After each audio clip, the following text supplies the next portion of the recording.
10ই April 2019। এই দিনটাকে একটা ঐতিহাসিক দিন বানিয়ে দিল স্পেস সায়েন্টিস্টরা। এখন আপনাদেরকে আমি একটা ছবি দেখাতে চলেছি, যেটা বলতে পারেন আজ অব্দি তোলা পৃথিবীর সবচেয়ে দামি ছবি। আপনি স্ক্রিনে যেটা দেখতে পাচ্ছেন, এটা হচ্ছে একটা রিয়েল ম্যাসিভ ব্ল্যাক হোলের ছবি। স্পেস সায়েন্টিস্টদের খোঁজে বিশ্বব্রহ্মাণ্ডের সবচেয়ে অদ্ভুত জিনিস ব্ল্যাক হোল। এটাকে নিয়ে আজ অব্দি কল্পনাই করা হয়েছে। আধুনিক বিজ্ঞানের রিসার্চ পেপার থেকে শুরু করে হলিউডের মুভি অব্দি ব্ল্যাক হোলের অ্যানিমেশন বানানো হয়েছে, কিন্তু আপনি আজ অব্দি যা দেখেছেন ওগুলো সব অ্যানিমেশন, ওগুলো রিয়েল ছিল না। কিন্তু এখন আপনি যে ছবিটা দেখতে পাচ্ছেন, এটা একটা সত্যিকারের ব্ল্যাক হোলের রিসেন্টলি তোলা ছবি। এখন অব্দি ব্ল্যাক হোলে একটা থিওরি ছিল, যেটা সত্যিকারের প্রমাণ মানুষের কাছে আজ অব্দি ছিল না, কিন্তু ওই দিনটাতে আমরা আমাদের সব প্রশ্নের উত্তর পেয়ে যাই।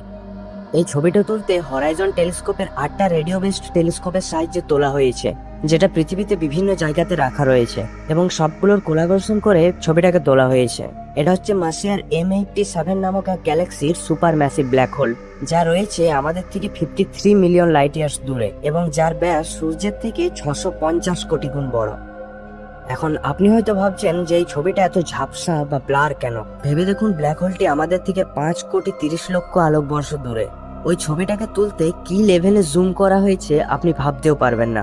সূর্য থেকে আমাদের পৃথিবীতে আলো আসতে প্রায় 8 মিনিট সময় লাগে। তার মানে সূর্য থেকে আমাদের দূরত্ব 8 মিনিট। আলো 1 বছরে যতটা দূরত্ব অতিক্রম করে সেটাকে বলা হয় 1 আলোকবর্ষ। এবার আপনি ভাবতে পারছেন যে এটা 5,30,00,000 আলোকবর্ষ দূরের একটা ব্ল্যাক হোলের ছবি। ছবিটা দেখে তেমন কিছু না লাগলেও আপনাকে জানিয়ে রাখবো, ব্ল্যাক হোলটি সূর্য থেকে 650 কোটি গুণ বড়। আর ছবিটাতে যেটা মাঝে কালো অংশটা দেখতে পাচ্ছেন, শুধুমাত্র ওটার একদিক থেকে অপর দিকের দূরত্ব প্রায় 2500 কোটি মাইল। আপনি ভাবতে পারছেন যে এটি কত বড় এবং কত ম্যাসিভ। আজ আমরা যে সুপার ম্যাসিভ ব্ল্যাক হোলটাকে দেখতে পাচ্ছি, এটা প্রায় আজ থেকে 2 বছর আগেই তোলা হয়েছিল। বৈজ্ঞানিকদের প্রায় 2 বছর সময় লেগে যায় ওটাকে রেন্ডার করে ফাইনাল আউটপুট বার করতে। ইভেন্ট হরাইজন নামে যে 8টি টেলিস্কোপ দিয়ে এই ছবিটাকে তোলা হয়েছে, ওগুলি কোয়ান্টাম ক্লক ইউজ করে সাবধানে ব্ল্যাক হোলটিকে পর্যবেক্ষণ করছিল। কারণ পৃথিবী সবসময় ঘুরতে থাকে, একটা টেলিস্কোপের দ্বারা এক জায়গাতে বেশিক্ষণ ধরে ফোকাস করে থাকা সম্ভব নয়। তাই একটার পর একটা টেলিস্কোপ সবগুলোকে কাজে লাগিয়ে এই ছবিটাকে তোলা হয়েছে। ব্ল্যাক হোল থেকে আসা প্রতিটি ওয়েভলেন্থের ডাটাকে একসাথে কালেক্ট করা হয় এবং ফাইনাল আউটপুট বার করা হয়। আমাদের 8টা টেলিস্কোপ যে ডাটাগুলো কালেক্ট করেছিল, ওগুলোকে যদি একসাথে করা হয়, ওগুলোর ফুল সাইজ 1,00,000 গিগাবাইট। আর এত ম্যাসিভ ডাটাকে ইউএস ও জার্মানির ল্যাবে একসাথে মিলে রেন্ডার করা হয়, আর ওটার যেটা ফাইনাল আউটপুট ওটাকে আপনারা দেখতে পাচ্ছেন। ভাবুন, এই কাজটা করতে কি পরিমাণ পরিশ্রম লেগেছে। আপনাদের জানিয়ে রাখবো, এই কাজটা 200 বিজ্ঞানীর একসাথে পরিশ্রমের ফল। আজ যদি স্টিফেন হকিন্স বেঁচে থাকতেন, তাহলে তো এটা শোনায় সোহাগা হতো, কারণ এই মানুষটি নিজের সারা জীবন ব্ল্যাক হোলের খোঁজে লাগিয়ে দিয়েছিলেন। এবার এখন যেটা সবচেয়ে ইম্পর্ট্যান্ট সেটা আপনাকে জানিয়ে রাখবো। আসলে আপনি যে ছবিটাতে দেখতে পাচ্ছেন, এটা ব্ল্যাক হোল নয়। ব্ল্যাক হোলটা রয়েছে ওই মাঝের কালো অংশটার ভেতরে। আপনি শুধু যে চারপাশের আলোটা দেখতে পাচ্ছেন, এটাকে বলা হয় ইভেন্ট হরাইজন। এটা সত্যি যে আমরা ব্ল্যাক হোলকে কখনোই দেখতে পাবো না। এবার কেন দেখতে পাবো না, সেটার কারণ হলো এই: আমরা কোনো জিনিস দেখি, সেটার উপর আলো পড়ে এবং আলোটা সেখান থেকে বিকিরণ হয়ে আমাদের রেটিনাতে আমরা দেখতে পাই। ব্ল্যাক হোল, যার গ্র্যাভিটি এতটাই বেশি যে আলোকেও নিজের বাইরে যেতে দেয় না, এমনকি সেখানে সময়েরও কোনো অস্তিত্ব নেই। যেটার উপর আলো পড়তেই পারবে না, সেটাকে আমরা দেখতেও পাবো না। তাই আপনি যেটাকে দেখতে পাচ্ছেন, এটা শুধু ইভেন্ট হরাইজনটা, যার বিস্তারটাই কোটি কোটি মাইল অবধি। আপনি যদি একবার ইভেন্ট হরাইজন ক্রস করে ব্ল্যাক হোলে প্রবেশ করেন, তাহলে আপনি আর কোনো দিন ফিরে আসতে পারবেন না। এবার ভেতরে আপনার সাথে কি অনুভব হবে সেটা কেউ জানে না। 1883 খ্রিস্টাব্দে ইউকের জন মিচেল প্রথম ব্ল্যাক হোল সম্বন্ধে ধারণা দেন।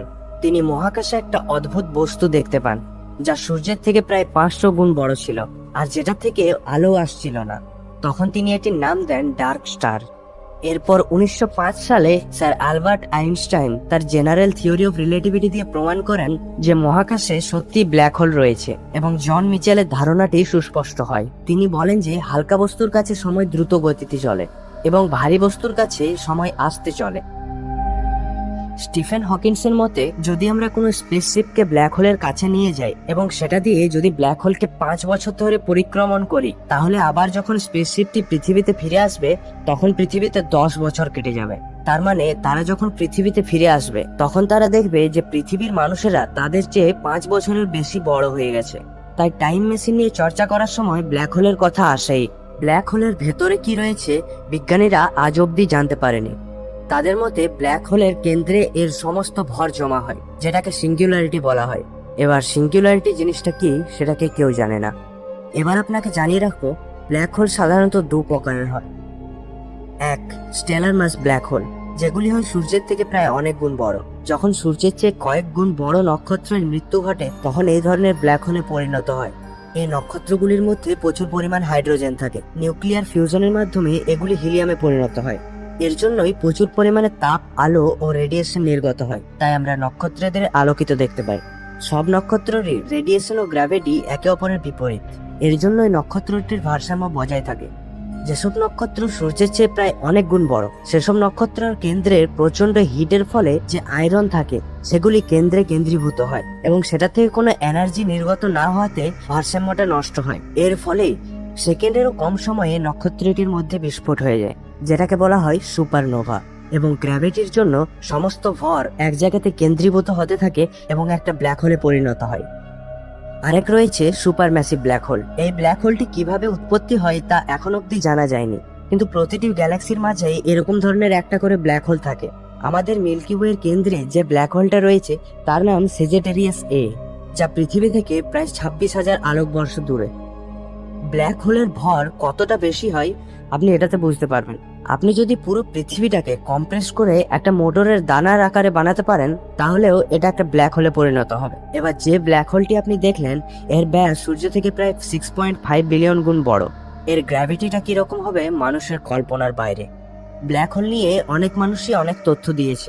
অনেকে বলে ব্ল্যাক হোল যেমন সবকিছু গ্রাস করে নেয়, ব্ল্যাক হোলের অপর দিকে রয়েছে হোয়াইট হোল, যা সবকিছুই সৃষ্টি করছে। অনেক বিজ্ঞানীদের মতে ব্ল্যাক হোল ও হোয়াইট হোল মিলে তৈরি করে ওয়ার্ম হোল, যার দ্বারা আমরা অন্য ডাইমেনশনে প্রবেশ করতে পারি। যদিও হোয়াইট হোলের কনসেপ্টটা সম্পূর্ণ কাল্পনিক এবং এটির বাস্তব প্রমাণ এখনো পাওয়া যায়নি। ব্ল্যাক হোল নিজের আশেপাশের সবকিছুকেই গ্রাস করে নেয়।